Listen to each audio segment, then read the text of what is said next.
Prescription médicale, deuxième partie. Ici, nous allons voir comment faire la prescription médicale des produits de pharmacie, donc une ordonnance. Sur la page de consultation, je clique sur le bouton prescription. Nous allons faire comme on a fait dans la vidéo précédente. Nous cliquons sur ajouter. Dans la catégorie, cette fois-là, on va descendre jusqu'à la pharmacie. La pharmacie se présente un peu différemment. Quand je clique, au lieu qu'il déroule la liste, cliquons, nous allons voir, on clique, il nous affiche cette page-là qui contient tous les produits de la pharmacie. La première colonne, ce sont les noms de produits. La deuxième colonne, la famille. La troisième colonne, vous voyez même le stock.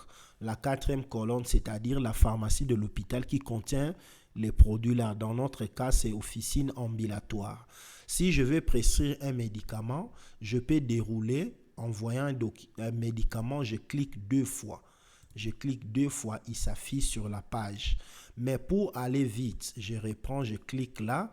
Je peux, dans la zone ici, produit ou famille, chercher un produit rapidement par rapport à son nom ou par rapport à sa famille. Si je veux, par exemple, chercher paracétamol, je peux taper, par exemple, juste para.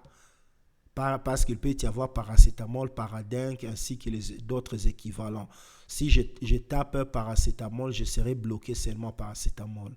Alors, quand j'ai tapé une partie ici, je vais cliquer sur le bouton « Rechercher ». Alors, il m'affiche tous les produits qui contiennent le mot « para ». Nous avons par exemple ici « paracé », ainsi de suite, « paracé », « paracétamol », sparadrap, ainsi de suite, c'est-à-dire tous les produits qui contiennent para. Et puis, je peux bien localiser mon paracétamol, supposons qu'il s'agit de ça. Pas paracétamol, comprimé effervescent 500 mg, boîte de 10. Boîte de 10, il y a la famille. Je vois qu'à la pharmacie, il reste 5 boîtes de 10. Donc, je peux prescrire en cliquant deux fois. Le paracétamol est là. Alors, ici, la zone ici, on doit donner une indication. Alors, pour la pharmacie, c'est la posologie. Je peux prendre deux fois, ainsi de suite. C'est la même posologie qui sera vue à la pharmacie. Pour la quantité, il faut bien faire attention. Si j'ai besoin de prescrire 10 comprimés au patient, normalement, la quantité, c'est 1 déjà ici. Parce qu'il s'agit d'une boîte de 10 comprimés. Il faut bien lire les libellés du produit. Parce que si je mets la quantité 10, ici, ça sera 10 boîtes de 10 comprimés. C'est comme si je devais prescrire 100 comprimés au patient. Donc, quand on prescrit un produit, il faut toujours lire. On a conseillé dans les DMI que le produit soit bien noté ainsi que leur forme et leurs emballages. Donc, je dois mettre 1. Si je dois prescrire 20 comprimés, je dois mettre 2, ainsi de suite. 2, c'est-à-dire 2 boîtes de 10 comprimés.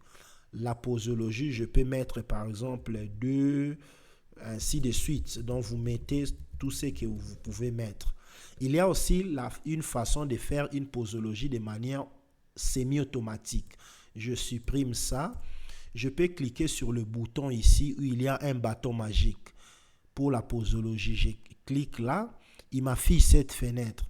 Sur le champ mesure, j'ai choisi par exemple 2 comprimés, fréquence. Donc, quand j'ai choisi 2 comprimés, il m'amène ça déjà ici. Je peux aussi ajouter manuellement du texte.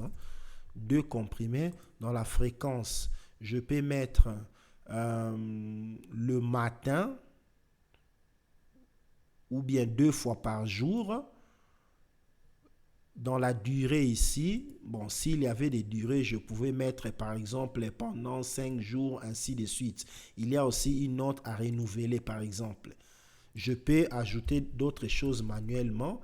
Quand je vais valider, ça va retomber sur la zone de posologie. Ou je peux aussi modifier, il n'y a pas de problème. Donc, nous avons plusieurs possibilités. Je mets le deuxième produit. Je vais par exemple chercher le produit. Au lieu de chercher par les noms, je vais chercher par famille. Je suis en train de chercher par exemple les antibiotiques.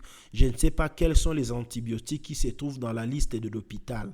Au niveau des zones de recherche ici, produits ou famille, je peux écrire antibio seulement. antibio, je mets rechercher, il m'affiche toutes les antibiotiques. Moi, je vais maintenant choisir ce dont j'ai besoin. Par exemple, amoxicillin comprimé, je prends ça. Je peux mettre quantité D aussi. La posologie, même chose. Je peux soit utiliser la saisie semi-automatique, soit saisir manuellement moi-même. Il y a aussi la possibilité de reprendre une prescription qu'on avait faite. Je clique là ici, non, je ferme. Je clique sur le bouton R ici.